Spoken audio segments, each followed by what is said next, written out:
selamat pagi atau selamat siang untuk anak-anakku kelas 10 MIPA 1 dan kelas 10 MIPA 2. Kita kembali lagi di mata pelajaran ekonomi lintas minat untuk kelas 10. Di sini kita akan bahas bab baru, yaitu tentang peran pelaku ekonomi dalam kegiatan ekonomi. Oke, peran pelaku ekonomi dalam kegiatan ekonomi di bab 3 ini ada beberapa tujuan pembelajaran yang harus kalian ampu.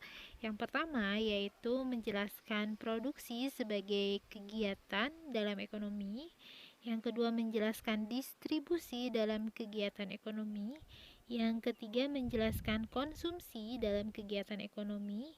Yang keempat mendeskripsikan pelaku-pelaku ekonomi.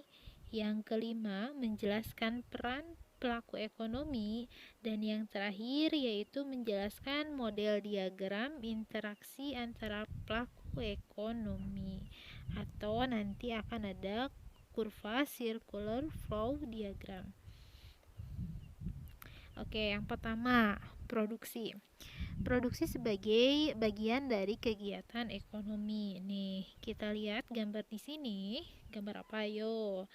Ya, di sini ada seorang ibu-ibu atau seorang pekerja yang sedang memecahkan batu kali menjadi bagian-bagian kerikil. Nih, di sini disebutkan produksi tidak hanya sebatas pada kegiatan yang berlangsung dalam sebuah pabrik.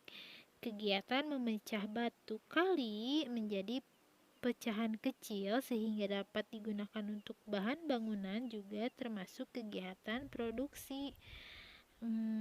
Kira-kira kenapa ya? Oke ya.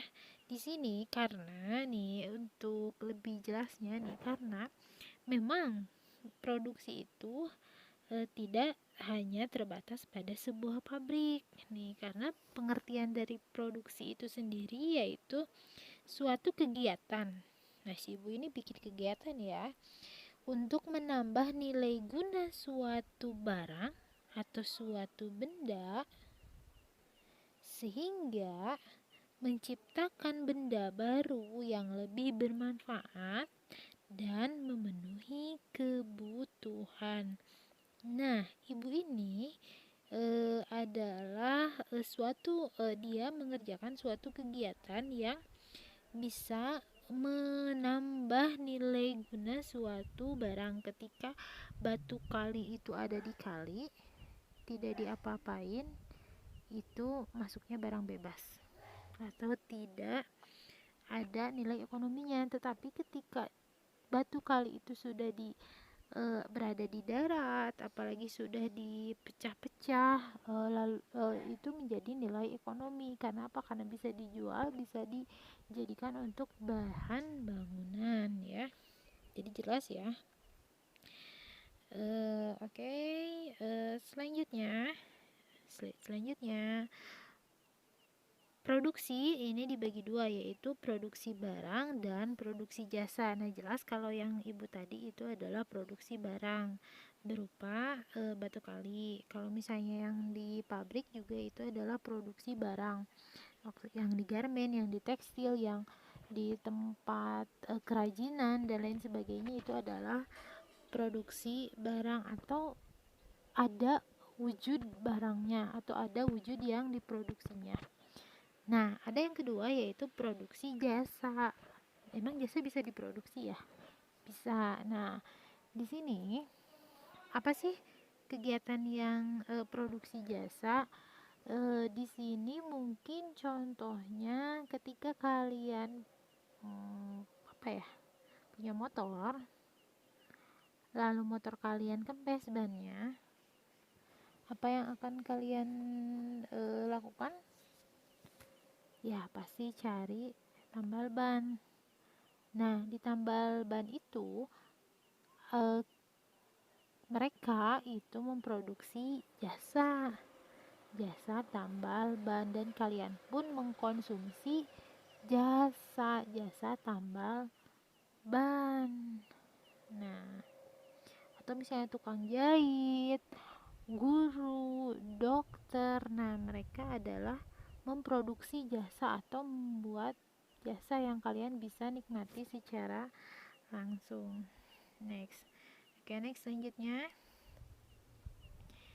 Apa sih tujuan dari kegiatan produksi ini? Secara umum, kegiatan produksi itu adalah untuk memenuhi kebutuhan manusia dalam mencapai kemakmuran. Nah, jadi semuanya itu produksi itu diperuntukkan untuk memenuhi kebutuhan manusia yang katanya tidak terbatas. Selanjutnya, faktor produksi. Nah, ada beberapa faktor produksi. Yang pertama, apa sih yang mempengaruhi produksi suatu produk itu? Yang pertama adalah alam. Jelas ya. Kalau apa namanya? Ketika kita punya produk, pasti bahan utamanya, bahan bakunya pasti akan berasal dari alam. Mau apapun itu, pasti bahan utamanya yaitu ada di alam. Misalnya mau bikin kerajinan kayu, itu kayunya dari alam. Mau bikin pabrik kertas, kertasnya dari pohon, dari kayu. Nah, selanjutnya ada produksi tenaga kerja. Tenaga kerja di sini juga perlu ya, faktor-faktor yang mempengaruhinya. Untuk membuatnya pasti perlu tenaga kerja. Yang ketiga yaitu ada modal. Modal juga diperlukan. Yang terakhir adalah keahlian.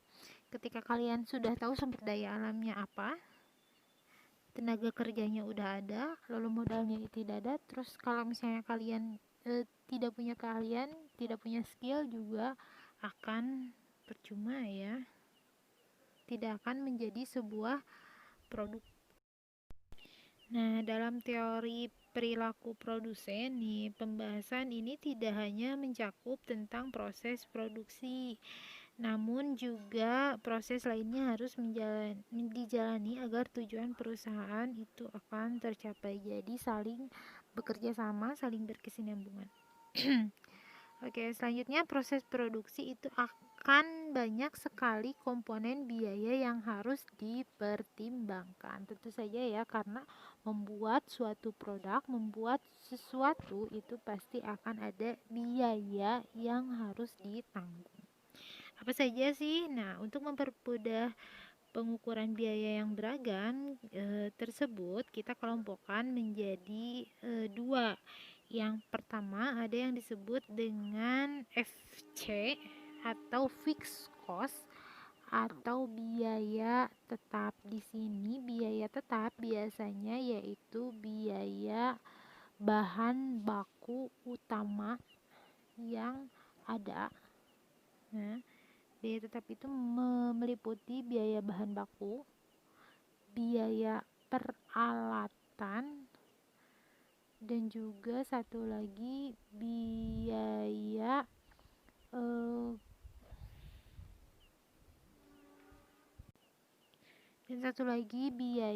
tenaga kerja.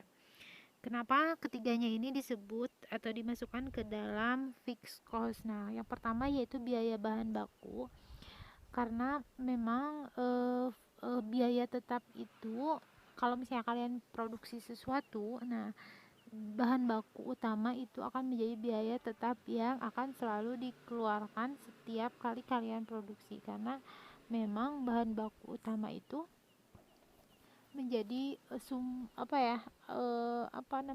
intinya gitu, inti dari produksi kalian. Yang kedua yaitu peralatan. Peralatan ini menjadi fixed cost atau biaya tetap karena ini sekali pakai dan wajib kalian beli peralatan, mesin-mesin misalnya, dan lain sebagainya. Yang ketiga yaitu tenaga kerja. Kenapa? Karena tenaga kerja ini mau kalian produksi 1, mau kalian produksi 1000, tenaga kerja akan harus tetap dibayar dengan gaji yang sama. Ketika misalnya kalian bikin sebuah usaha lalu merekrut karyawan, nah ketika kalian produksi misalnya 100 biji, karyawan tersebut akan digaji sekian ratus ribu. Tetap misalnya ketika kalian produksi 1000, sesuai perjanjian, tenaga kerja pun akan diberi dengan upah yang sama setiap bulan. Mau kalian mau bangkrut, mau kalian mau untung, mau kalian mau rugi, eh, tenaga kerja harus tetap dibayar dengan gaji yang sudah disepakati. Makanya di sini dimasukkan ke dalam fixed cost atau biaya tetap yang akan dianggarkan setiap kali produksi. Yang kedua adalah variable cost atau biaya variabel.